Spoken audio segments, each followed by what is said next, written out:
Dizem que existe uma noite na história de Israel em que até os anjos prenderam a respiração.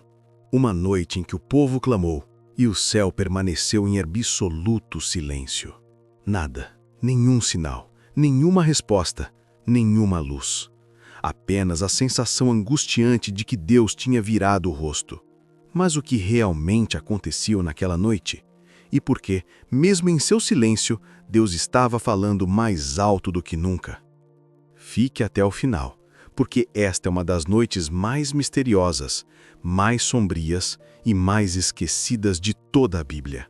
E se você sente que essa voz te chama, se o seu coração anseia por desvendar os mistérios da fé, inscreva-se no canal Vozes do Deserto para não perder nenhuma de nossas reflexões e para se juntar a uma comunidade que ousa ouvir o que o deserto sussurra.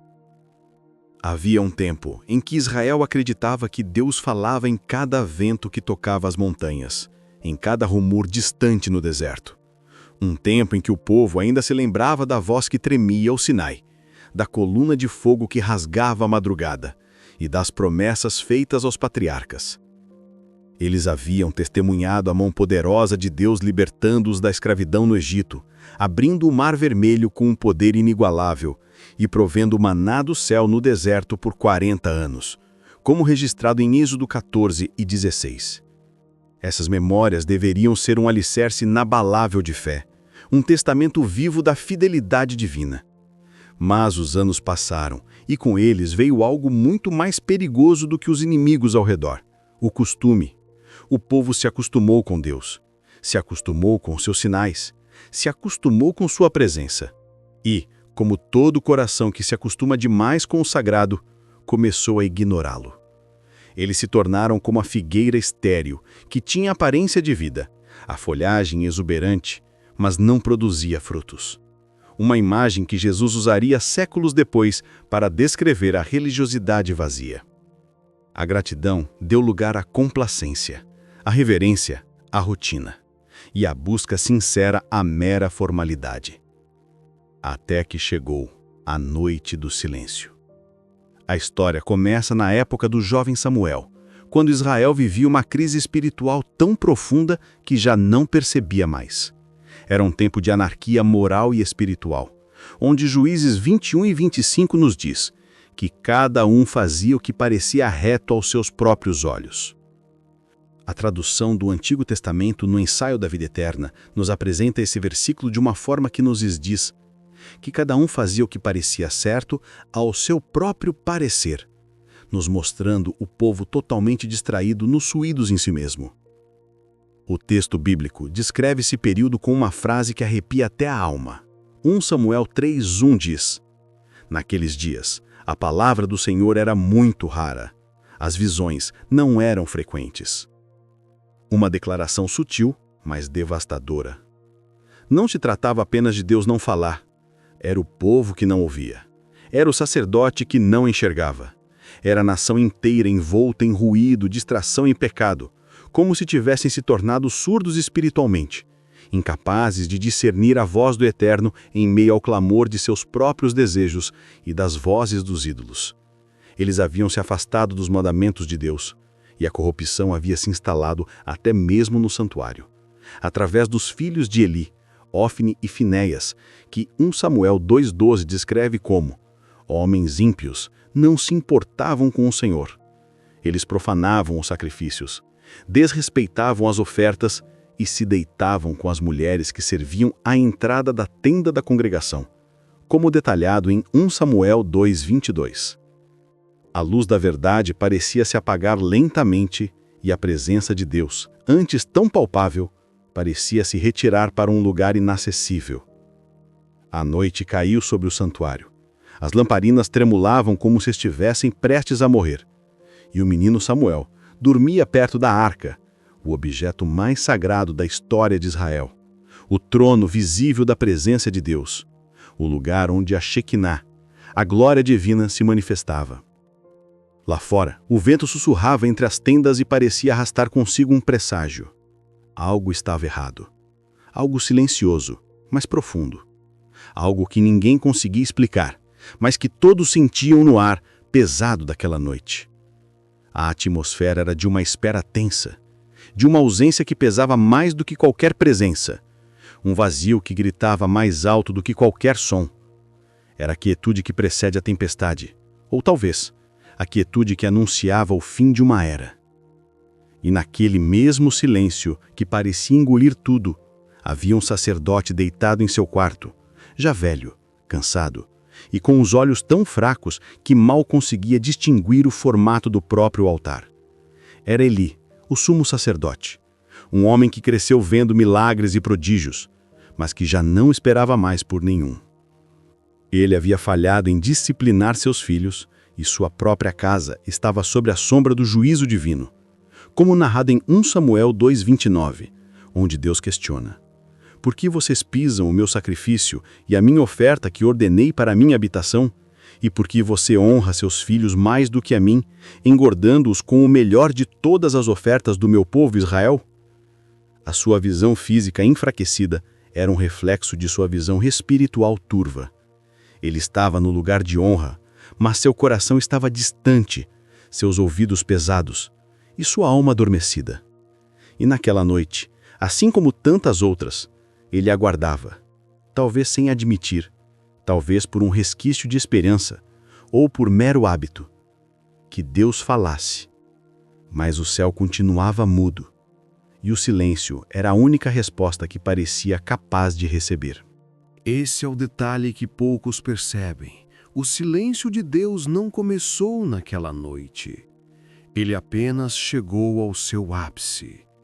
Como águas represadas que finalmente encontram a fresta para desabar, ou como um vulcão que, após anos de inatividade, finalmente entra em erupção.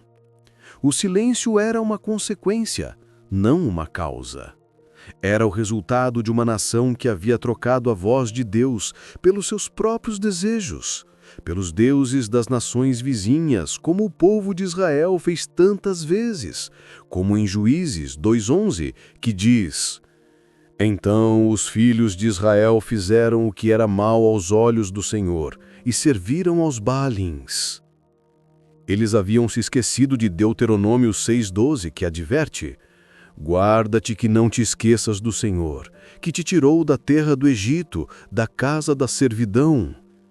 O silêncio divino era, na verdade, o eco da própria indiferença humana. O menino Samuel adormeceu. E foi justamente quando tudo parecia perdido, quando a escuridão espiritual parecia mais densa, que algo aconteceu. Mas não para quem esperava, não para quem estava acostumado, não para quem detinha o título, mas para o coração puro e disponível. Uma voz cortou o silêncio. Não era alta, não era estrondosa, não era o trovão do Sinai, era apenas viva. Samuel acordou com o coração acelerado, sem saber se tinha sonhado ou se realmente tinha ouvido seu nome. Ele correu até o sacerdote e balbuciou. 1 Samuel 3:5 registra: você me chamou? Mas não havia chamado. O velho sacerdote, confuso, mandou-o voltar para o leito, e a noite seguiu, fria, silenciosa, misteriosa. A voz chamou de novo, e de novo, até que na terceira vez, o sacerdote percebeu que o menino ainda não entendia. Pela primeira vez em muitos anos, Deus quebrara o silêncio e escolhera falar não com o sacerdote, o líder estabelecido, mas com o menino, um servo humilde. 1 Samuel 3:9 narra: o Senhor chamou Samuel pela terceira vez. Samuel se levantou, foi até Eli e disse: você me chamou? Então Eli entendeu que o Senhor estava chamando o menino. Por isso Eli disse a Samuel: vá deitar-se, e se ele o chamar, diga: fala, Senhor, porque o teu servo ouve. A sabedoria que antes parecia residir na experiência e na idade, agora se manifestava na simplicidade de um coração que ainda não havia sido corrompido pelo costume. Essa é a revelação que quase ninguém nota. Para Israel, Deus estava calado. Para o sacerdote, Deus estava calado. Para a liderança religiosa, Deus estava calado. Mas para o coração puro que ainda conseguia ouvir, para a alma que ainda se inclinava à obediência, Deus sempre esteve falando. A pureza e a disposição de Samuel contrastavam com a cegueira espiritual de uma geração inteira que havia perdido a capacidade de discernir a voz do pastor. João 10:27 nos lembra: As minhas ovelhas ouvem a minha voz, eu as conheço e elas me seguem. O problema não era a voz de Deus, mas a surdez do rebanho.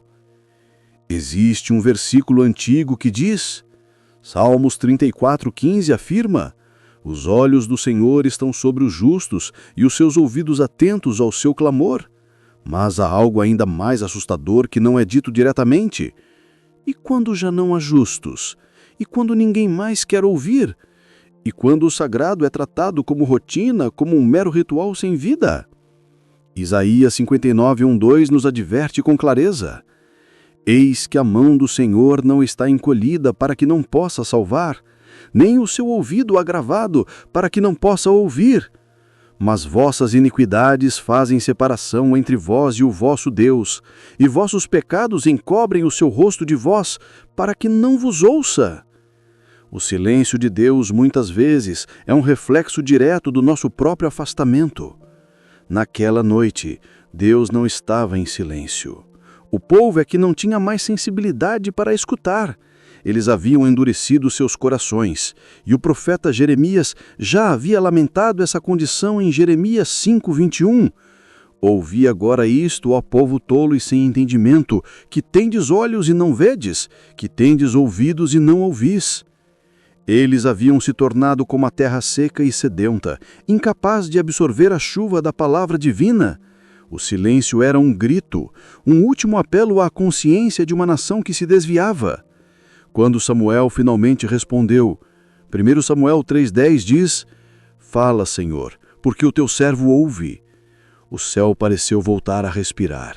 Pela primeira vez em gerações, a voz divina ecoou de novo na terra.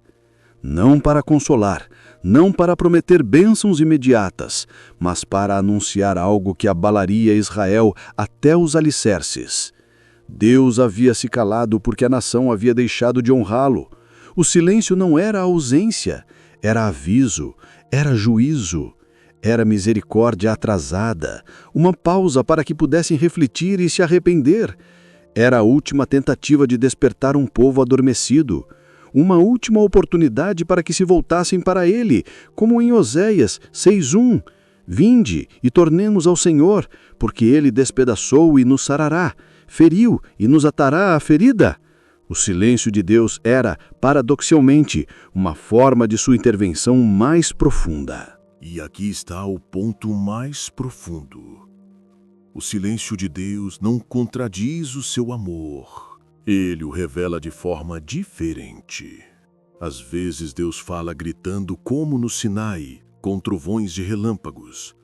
Às vezes sussurra, como o vento suave para Elias em 1 Reis 19:12, após o fogo e o terremoto. Outras vezes, ele fica em silêncio. E esse silêncio é o maior espelho que existe. Ele mostra quem somos quando não ouvimos nada. Ele revela o que resta quando a luz se apaga. Ele expõe o que há no coração quando as respostas não chegam. Quando a fé é testada em sua essência mais pura. É um convite à introspecção, à busca sincera, à reavaliação de nossa própria fé e devoção. Um chamado para que a nossa dependência não esteja nos sinais, mas no próprio Deus. Samuel, ainda menino, compreendeu o que o sacerdote jamais percebeu, que o silêncio de Deus não era ausência, mas seleção. Deus fala com quem quer ouvir. Deus revela a quem permanece. E Deus levanta quem ainda tem coração de servo, um coração humilde e disposto. Ele se tornou um exemplo de que a idade ou a posição não importam tanto quanto a disposição do coração, a sensibilidade espiritual e a obediência. Ele foi o instrumento que Deus usou para restaurar a comunicação com seu povo, para ungir reis e para guiar Israel em um dos períodos mais turbulentos de sua história. Dizem os rabinos antigos que o silêncio de Deus é tão sagrado quanto sua voz, porque é no silêncio que ele revela os segredos mais profundos, não sobre o futuro, mas sobre nós mesmos. É no deserto do silêncio que somos confrontados com nossa própria alma, com nossas verdadeiras motivações e com a profundidade de nossa dependência de Deus. É ali que a nossa fé é purificada, que a nossa esperança é forjada e que a nossa verdadeira identidade em Cristo é revelada. E naquela noite Israel finalmente descobriu a verdadeira amarga. Deus só parece calado quando nós estamos distantes, quando nossos corações se endurecem, quando nossos ouvidos se fecham, quando nossos olhos se recusam a ver a verdade que está diante de nós. O silêncio de Deus não é um fim, mas um convite a um novo começo, a uma busca mais profunda, a uma entrega mais completa. A história termina com Samuel se tornando o maior profeta de sua geração, o último dos juízes e o primeiro dos profetas a ungir reis, um homem que andou em intimidade com Deus por toda a sua vida. Mas o verdadeiro impacto daquela noite não está na ascensão dele, e sim no aviso silencioso que ecoa até hoje. Deus não está calado, somos nós que não estamos ouvindo. Se o céu parece mudo para você, talvez não seja abandono, talvez seja convocação, talvez seja prova, talvez seja o prelúdio de algo que Deus só revela aos que continuam de joelhos, aos que persistem na busca, aos que, como Samuel, estão dispostos a dizer: "Fala, Senhor, porque o teu servo ouve." Tiago 4:8 nos encoraja: "Chegai-vos a Deus, e ele se chegará a vós." O silêncio pode ser o solo fértil, onde a sua fé mais profunda pode florescer, onde a sua voz interior, alinhada à voz de Deus, pode finalmente ser ouvida, para se alinhar à sua vontade e para transformar a sua vida. Se isso te tocou, é porque esse vídeo precisava chegar até você. Inscreva-se no canal Vozes do Deserto, mas só se tiver coragem de ouvir o que o deserto revela, de enfrentar o silêncio e de encontrar a voz de Deus onde menos se espera.